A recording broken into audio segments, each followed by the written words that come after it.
जब निरंतर भगवत चिंतन चालू होता है तो ये लीलाएं शुरू हो जाती है। कहीं कहीं प्रभु विराजमान, कहीं कोई लीला, कहीं कोई भाव, कहीं वो हर समय इसी में भूल जाता है। तभी तो देश शुद्धि का विस्मरण हो जाता है, पता नहीं कुछ रात दिवस का। पर इस स्थिति को प्राप्त करने के लिए जैसे सत्संग की महिमा ऐसे कुसंग की भी महिमा है। अगर सत्संग भी करोगे और कुसंग भी करोगे तो हो सकता है कुसंग जोरदार हो जाए, क्योंकि बहुत जन्मों से कुसंग ही होता रहा है। श्री नारायण भट्टाचार्य जी के वचन, अभक्त संगो देहोत्थो वाचिको मानसस्तथा त्रिविधोपि परित्याज्यो भक्ति कामनया बुधई कायिका काय संबंधात वचसा भाषणात्मक अन्नादिनाम मानसस्तु पारंपर्योर्ध दोषदः। यदि तुम भक्ति के इच्छुक हो, प्रेम के इच्छुक हो, भगवत दर्शन करना चाहते हो तो अभक्तों का संग कभी भूल कर मत करना। ना तो देहोत्थो वाचिको मानसस तथा, ना शारीरिक होने पावे, ना वाणी से होने पावे, ना मानसिक होने पावे। एकांत में बैठकर दुष्ट का चिंतन भी करना, उसका संग करना होता है। दुष्ट आचरण का, दुष्ट स्वभाव का, दुष्ट व्यक्ति का, दुष्ट घटना का चिंतन नहीं करना चाहिए। ना उसके विषय की चर्चा करनी चाहिए, बहुत दुष्ट है वो, ऐसा वैसा, आप उसका संग कर रहे हैं। और ना शरीर से संग करना चाहिए। त्रिविधोपि परित्याज्यो भक्ति कामनया बुधई, बुद्धिमान को चाहिए 3 प्रकार का जो संग, शारीरिक, मानसिक और वाचिक, तीनों प्रकार का संग त्याग दे। ऐसे मानसिक सत्संग भी होता है। आज सत्संग में सुना, आज वो संते बोल रहे थे, आज ऐसा, तो आपका सत्संग हो रहा मानसिक। परस्पर बैठ करके भगवत चर्चा ऐसी सुनी, ऐसा ऐसा, ये वाचिक हो रहा है। और भक्तों के संग में बैठे ये शारीरिक हो रहा है। ऐसे ही कुसंग होता है। तो कह रहे हैं कायिका काय संबंधात, देह संबंध से जो अवैष्णव है, भजन नहीं करता, दुष्ट स्वभाव का, वो कोई भी हो, जाके प्रियन राम वैदेही तजिए ताहि कोटि बैरी सम यद्यपि परम सनेही, कोई भी हो, पिता माता भाई बंधु परिवार का कोई जो भगवान का विरोधी है, किंचन मात्र भगवत भक्ति का अंग उसके हृदय में नहीं है, तो हमारा कर्तव्य है कि जरूरत पड़ने पर हम उसकी सेवा कर देंगे, पर संग नहीं करेंगे, न वाचिक, न मानसिक, न शारीरिक। अधिकार है, तुम पिता हो, माता हो, जरूरत पड़ेगी, तुम दुख में हो, तुम्हारी सेवा कर देंगे, लेकिन तुमसे हम मन नहीं मिलाएंगे, क्योंकि तुम भगवत विमुख आचरण करते हो। जो अभक्त का संग करता है तो भक्ति उसकी बाधित हो जाती है। पुत्र हो अभक्त हो संग नहीं, पिता हो अभक्त हो संग नहीं, माता हो अभक्त हो संग नहीं। तजो पिता प्रहलाद विभीषण बंधु भरत महतारी गुरु बलि तजो कंत ब्रज बनितन भे मुद मंगलकारी। ये दूसरों को मंगल करने वाले बन गए, जो भगवत विरोधियों का त्याग कर दिया।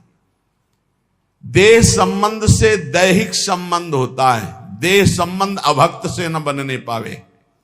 उसके पास बैठना, उसके संभाषण करना, किसी भी तरह की दोस्ती हमारी अभक्त से नहीं होनी चाहिए। जो भगवत विमुख है बिल्कुल नहीं। भगवत विमुख अगर संग किया तो पक्का भक्ति में बाधा पड़ जाएगी, पक्का बाधा पड़ जाएगी। फिर वाचिक बातचीत करना उसके विषय की, वो है नहीं शरीर से पास, बहुत दुष्ट है, बहुत नीच है, ऐसा वैसा, उसका संग हो रहा है वाचिक, उसकी चर्चा भी नहीं करनी।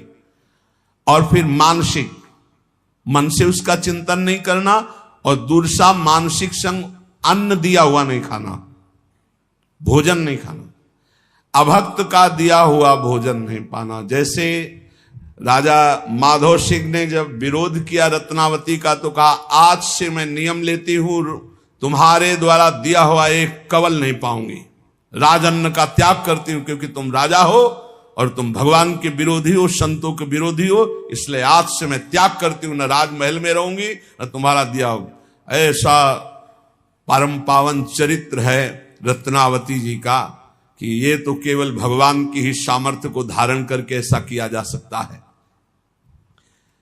अगर ये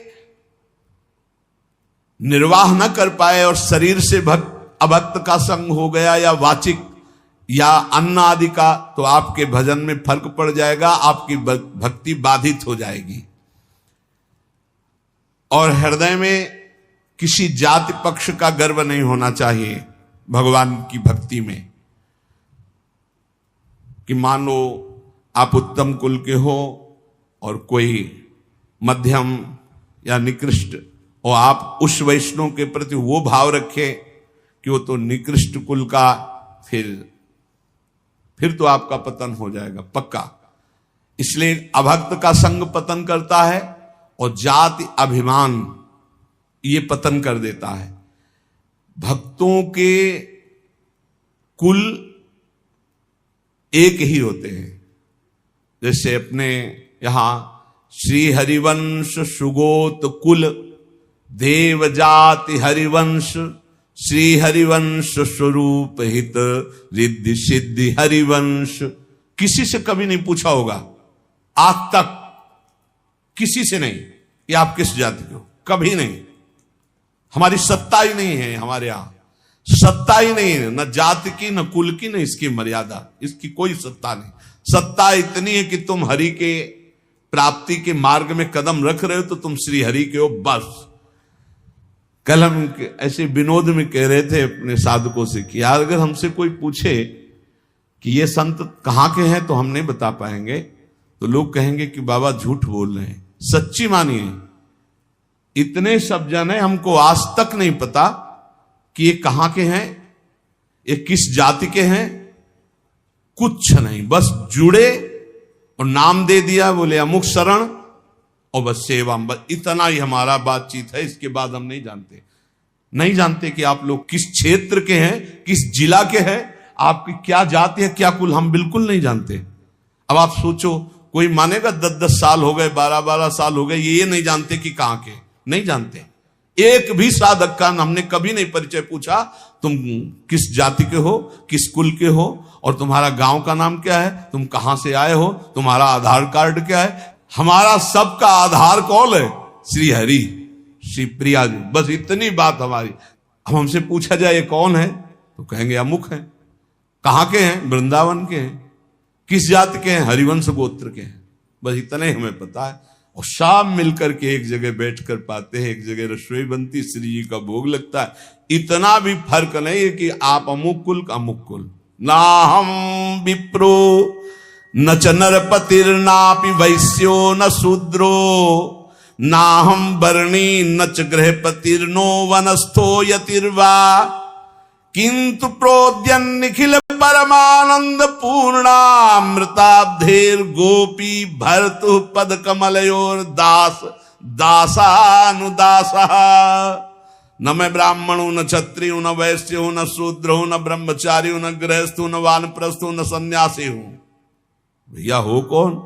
बोले परमानंदमय अमृत के उमड़ते हुए महासागर रूप गोपीकांत श्री कृष्ण चंद्रजू के चरण कमलों के दासों का दास हूं, ये हूं। अब ये एक ही है अच्युत कुल, हरिवंश कुल। अब इसमें कोई भेद नहीं। और ये बैठा लेना चाहिए, तभी प्रॉपर्टी मिलेगी, ये भी ध्यान रखो। गोद नामे में आए हो तो पूरी प्रॉपर्टी मिलेगी। तुमसे पूछा जाए तुम कौन जाति के हो, क्या उत्तर दोगे? सीधा उत्तर तुम्हारा क्या होगा? हरिवंश जाति।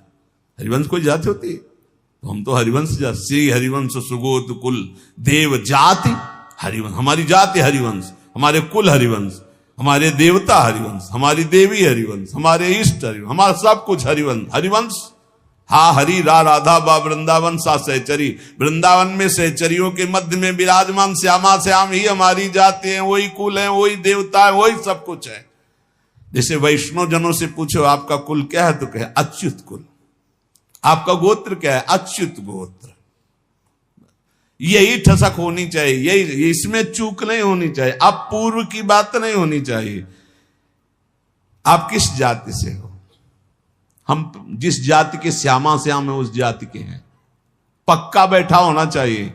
कौन से कुल के हो? बोले हम तो अच्युत गोत्री हैं, हम तो हरिवंश गोत्री। वही होना चाहिए जो आपके टसक है, तभी प्रॉपर्टी मिलेगी। दंपति संपत्ति पाई है।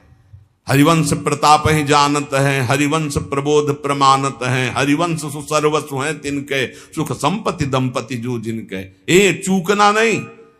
ना हम विप्रो न च नरपतिर्नापि वैश्यो न शूद्रो ना हम वर्णी न च गह प्रतिर्नो वानस्थो यतिर्वा। न मैं ब्राह्मणो न क्षत्रियो न वैश्यो न शूद्र हूं, न मैं ब्रह्मचारी हूं, न गृहस्थो न वानप्रस्थो न सन्यासी हूं।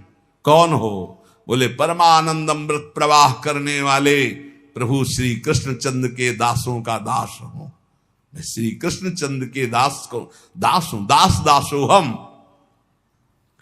जयति जयति कृष्ण प्रेम भक्ति यदंघ्रिम निखिल निगम तत्वम गुणमाज्ञाय मुक्ति भजति शरण कामा वैष्णवस्त्यज्यमाना जपयज्जन तपस्या न्यास निष्ठाम विहाय। जय हो श्री कृष्ण की प्रेम लक्षणा भक्ति की जय हो। ये उसी को प्राप्त होती जो दासो हम है। गया बहुत खर्चा हो रहा है भजन तुम्हारा जो भगवत प्राप्ति के लिए। सफलता मैंने प्राप्त की, अपनी बुद्धि का बल, अपनी बुद्धि का कला कौशल घमंड, ये परमार्थ से भ्रष्ट कर देता है। तो भगवान को प्राप्त करने के लिए उपासक को चाहिए कि भगवान कामना आवे तो एक तो कामना ना करे, अगर आवे भी तो भगवान से ही बहे। वो कामना समर्पित करते हुए ये प्रार्थना करे कि प्रभु मंगल भवन, ये कामना आई है, यदि आपके भजन में सहायक हो तो पूर्ण कर देना, और भजन में यदि बाधा करने वाली हो तो कभी पूर्ण ना करना। जब भगवान, बहुत ध्यान से सुनना, किसी पर विशेष कृपा करते हैं तब सबसे पहले उसकी सुविधाओं का नाश कर देते हैं। विशिष्ट कृपा चाहिए, विशेष कृपा। कृपा तो है ये सब पे, दया भी है। विशिष्ट कृपा चाहिए तो कह रहे जिस पर कृपा करते हैं तो सबसे पहले उसके सब व्यवस्थाओं का नाश कर देते हैं। बहुत कठिन कृपा है। यही भगवान ने युधिष्ठिर जी से कहा, जिस पर मैं कृपा करता हूं उसका सर्वनाश कर देता हूं। चाहिए सर्वनाश, जो अपने सर्वस्व को मिटा देता है। तो क्या है आपका? है क्या आपका? कुछ नहीं। मतलब आपके भ्रम का नाश का मतलब है सर्वनाश। आप समझ लीजिए, डरना नहीं। भगवान के भजन का मतलब विशिष्ट कृपा, विशिष्ट कृपा का मतलब है मतलब एकदम सर्वनाश कर दे। तो चक्रवर्ती सम्राट अम्बरीश जी थे महाभागवत, और दरिद्रता की हद थी सुदामा जी के यहां, तो सुदामा पूरी खड़ी कर दी। समझो या भगवान जिस पर कृपा करते हैं विशेष, क्यों? क्योंकि आपको सच्ची कहता हूं, ये पढ़े लिखे समझाने से समझ में नहीं आता। सुनो, जिस पर विशिष्ट कृपा करता हूं उसका सर्वनाश कर देता हूं। कहीं कोई आश्रय न साधना करे गया, न व्यक्ति करे गया, न वस्तु करे गया। बड़ा विचित्र खेल होता है, बड़ा विचित्र खेल प्रभु का।